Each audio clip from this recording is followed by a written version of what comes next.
Ghee is nothing but a milk product. So dairy product నుంచి వచ్చిన ఒక మంచి రకమైన ఫ్యాట్. నార్మలీ ఫ్యాట్స్లో కొన్ని గుడ్ ఫ్యాట్స్ ఉంటాయండి, బ్యాడ్ ఫ్యాట్స్ ఉంటాయన్నమాట.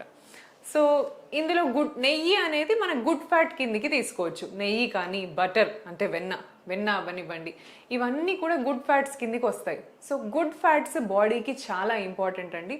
ప్రతి సెల్లో కార్బోహైడ్రేట్స్ కావాలి, ప్రోటీన్స్ కావాలి, అలాగే ఫ్యాట్ కావాలి ఒక సెల్ ఫంక్షన్ చేయాలంటే. సో ప్రెగ్నెన్సీలో మనం ఆల్మోస్ట్ ఒక బేబీకే డెవలప్ చేస్తున్నాం. సో వీళ్ళలో మెయిన్గా బేబీ బ్రెయిన్ అనేది కంప్లీట్గా ఫ్యాట్తోనే డెవలప్ అవుతుంది. So baby brain is nothing but fat. దాంట్లో ప్రోటీన్ ఉండదు, కార్బోహైడ్రేట్ ఉండదు, ఏది ఉండదు, ఓన్లీ ఫ్యాట్ ఒక ముద్ద అనమాట బ్రెయిన్ అనేది. సో మన మజిల్స్ ఉన్నాయనుకోండి అది మొత్తం ప్రోటీన్తో డెవలప్ అవుతుంది. బోన్స్ ఉన్నాయనుకోండి అది కాల్షియంతో ఫామ్ అవుతుంది. But brain is nothing but a piece of fat. So good fats అనేవి బ్రెయిన్కి డెవలప్మెంట్ అవ్వడానికి చాలా ఇంపార్టెంట్. సో నెయ్యి తినడం డెఫినెట్లీ ఈజ్ అ ఎస్. ఇది చాలా మంచి ఫ్యాట్ కాబట్టి నెయ్యి తీసుకోవచ్చు. ఎక్కువ టూ మచ్ ఆఫ్ నెయ్యి కాకుండా మామూలుగా అంటే మీరు ఒక 5 to 10 grams ఆఫ్ ఘీ దాకా డైలీ తీసుకోవచ్చండి. అండ్ నెయ్యి తీసుకునే అంటే ఏ కంపెనీ అనేది దానికి సంబంధం లేకుండా ప్రాపర్గా ఎలాంటి నెయ్యి అయినా తీసుకోవచ్చు. ఆవు నెయ్యి కానీ, బఫెలో నెయ్యి కానీ, ఏ రకమైన నెయ్యి తీసుకున్నా దీంట్లో omega-3 ఫ్యాటీ యాసిడ్స్ అనేవి చాలా ఎక్కువగా ఉంటాయన్నమాట.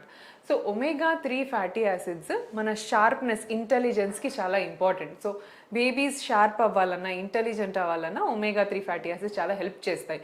ఇవి టాబ్లెట్స్ ఫామ్లోనూ దొరుకుతాయి అన్నమాట. సో ఇది ఫిష్లో కూడా దొరుకుతుంది మీకు omega-3 ఫ్యాటీ యాసిడ్స్, డ్రై ఫ్రూట్స్లో దొరుకుతుంది. సో ఇవన్నీ మంచి రకమైన ఫ్యాట్. సో ఇది తీసుకోవటం వల్ల ఇబ్బంది ఏం లేదు. నెయ్యి తినటం వల్ల వేడి చేస్తుందా అని కూడా చాలామందికి డౌట్ ఉంటుంది. నెయ్యి వేడి కాదండి, నెయ్యి చాలా మంచిది. ఇప్పుడు ఎట్లా అయినా మీరు కుకింగ్ చేసేటప్పుడు you might use some kind of an oil, ఏదో ఒక ఆయిల్ వాడతారు. ఆయిల్ కంటే నెయ్యిలో చాలా న్యూట్రిషన్ అంటే పౌష్టికమైన పదార్థాలు చాలా ఉంటాయి అన్నమాట. సో ఆయిల్లో ఓన్లీ కార్బోహైడ్రేట్స్, ఓన్లీ క్యాలరీస్ ఉంటాయి. బట్ దాంట్లో నుంచి వచ్చే మల్టీ విటమిన్స్ కానీ అలాంటివి ఏమీ ఉండవు ఆయిల్లో. సో ఆయిల్ బదులు ఘీ యూస్ చేయడము చాలా బెటర్.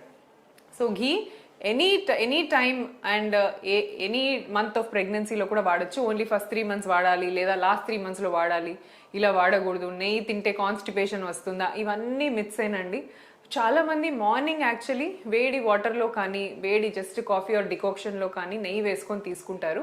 దానివల్ల మీ డైజెస్టివ్ సిస్టమ్ చాలా క్లీన్గా అయిపోతుంది అనమాట. ఆల్ ద డర్టీ ఏదైతే వేస్టేజ్ ఉంటుందో మన బాడీలో కలెక్ట్ అయిన వేస్టేజ్ అంతా కూడా ఫ్రీగా నెయ్యి ద్వారా జారిపోతుంది. సో నెయ్యి తీసుకోవడం చాలా మంచిది, దీంట్లో ఎటువంటి అయినా డౌట్ లేదు. ఆల్ ఫార్మ్స్ ఆఫ్ నెయ్యి మీరు తీసుకోవచ్చు. So this is about ghee and it's myths. చాలా మంది ప్రెగ్నెన్సీ కోసం ప్లాన్ చేసే కపుల్స్ ఎప్పుడు డాక్టర్ని అప్రోచ్ అవ్వాలి అనే పెద్ద డౌట్లో ఉంటారు. కొంతమంది ఏమో మీకు ఇప్పుడే కదా మ్యారేజ్ అయింది, ఇంత తొందరగా ఎందుకు కన్సల్ట్ అవ్వడం, కొంచెం టైం తీసుకోండి, 1-2 years తీసుకోండి అంటారు. ఇంకొంతమంది ఆల్రెడీ 2-3 months అయిపోయింది, మీరు ఇంకా కన్సీవ్ అవ్వట్లేదేంటి, వెంటనే డాక్టర్ దగ్గరికి వెళ్ళండి అంటారు. సో అసలు ఎప్పుడు ఏ కపుల్ ఏ టైంలో కన్సల్ట్ అవ్వాలి దాని గురించి చెప్తానండి. ఫస్ట్ థింగ్, మ్యారేజ్ అయిన couples if they are in between 25 to 35 years of age మధ్యలో ఉన్నారనుకోండి. సో 25 to 35 మధ్యలో ఉన్న వాళ్ళకి మంచి ఫర్టిలిటీ పొటెన్షియల్ ఉంటుంది. సో వీళ్ళు ఏ హెల్ప్ లేకుండా న్యాచురల్గా 80% ఫస్ట్ ఇయర్ ఆఫ్ ద మ్యారేజ్లోనే కన్సీవ్ అయిపోతారు. సో 25 to 35 years ఏజ్ ఉన్న వాళ్ళు ఫస్ట్ 1 year ఆఫ్ ద మ్యారేజ్లో కూడా కన్సీవ్ కాలేదు అంటే, so total 12 months of trying the pregnancy. మీకు మ్యారేజ్ అయ్యి 1 year అయిపోయింది, కానీ మీరు అందులో ప్రయత్నించింది మాత్రం 6 నెలలే అనుకోండి, అది లెక్కలోకి రాదు.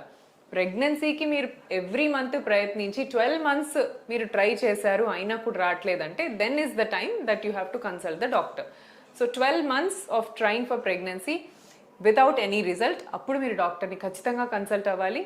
ఇది నేను మెన్షన్ చేసినట్టు బిట్వీన్ ద ఏజెస్ 25 to 35.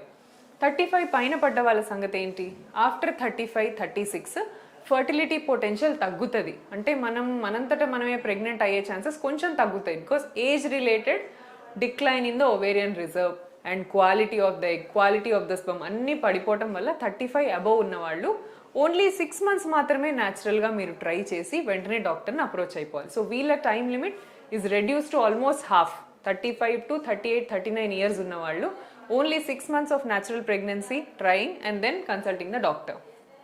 ఇంకొంతమంది సో వాళ్ళు లేట్ మ్యారేజెస్ చేసుకుంటారు లేదా సెకండ్ మ్యారేజ్ అయి ఉంటారు, ఆర్ ఎల్స్ కెరియర్ సెటిల్ అవ్వడానికి లేట్ అయ్యి 38, 39, 40లో మ్యారేజ్ చేసుకుంటారు. సో మరి వీళ్ళ పరిస్థితి, వీళ్ళు ఏంటంటే నాట్ ఈవెన్ 6 months అండి, వీళ్ళు ఓన్లీ 2 to 3 months మాత్రం న్యాచురల్గా ట్రై చేయాలి మ్యారేజ్ అయిన వెంటనే.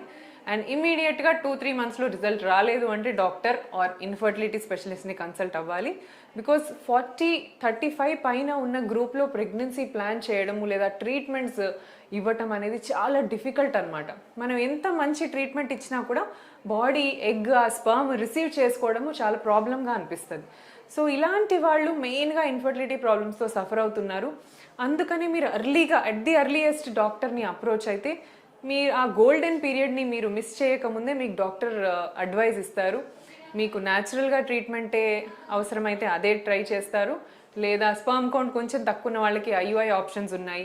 అలాగే very very low sperm count or tubal blocks ఇంకేమైనా ప్రాబ్లమ్స్ ఉన్న వాళ్ళకి ఐవీఎఫ్ ట్రీట్మెంట్స్ కూడా ఉన్నాయి.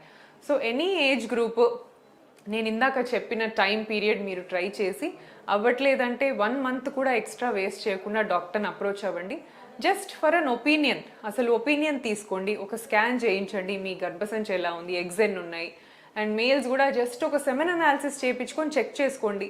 Even if you want to wait, మాకు ఇంకొంచెం టైం కావాలి, మేము ఆగచ్చా, ఇది తెలుసుకోవడానికి కూడా మీరు ఒక్కసారి డాక్టర్ని కన్సల్ట్ అయితే ఓకే మీరు ఇంకో 3 months వెయిట్ చేయొచ్చు, మీరు ఇంకో 6 months ఆగచ్చు, అలా మీ రిపోర్ట్స్ అన్నీ చూసి మీకు డాక్టర్ ఒపీనియన్ చెప్తారనమాట. సో జస్ట్ ఒక కన్సల్టేషన్ మీరు ఎనీ టైం అవ్వచ్చు. కానీ ప్రెగ్నెన్సీ ప్లానింగ్కి మీరు కన్సల్ట్ అవ్వాలంటే నేను 25 to 35లో ఉన్నవాళ్ళు 1 year తర్వాత, 35 పైన ఉన్నవాళ్ళు 6 months తర్వాత, అలాగే 39-40 దీనిపైన ఉన్నవాళ్ళు ఓన్లీ 2 months తర్వాత కన్సల్ట్ అయిపోవాలన్నమాట. So this is about the duration of wait before you consult a doctor. Thank you so much.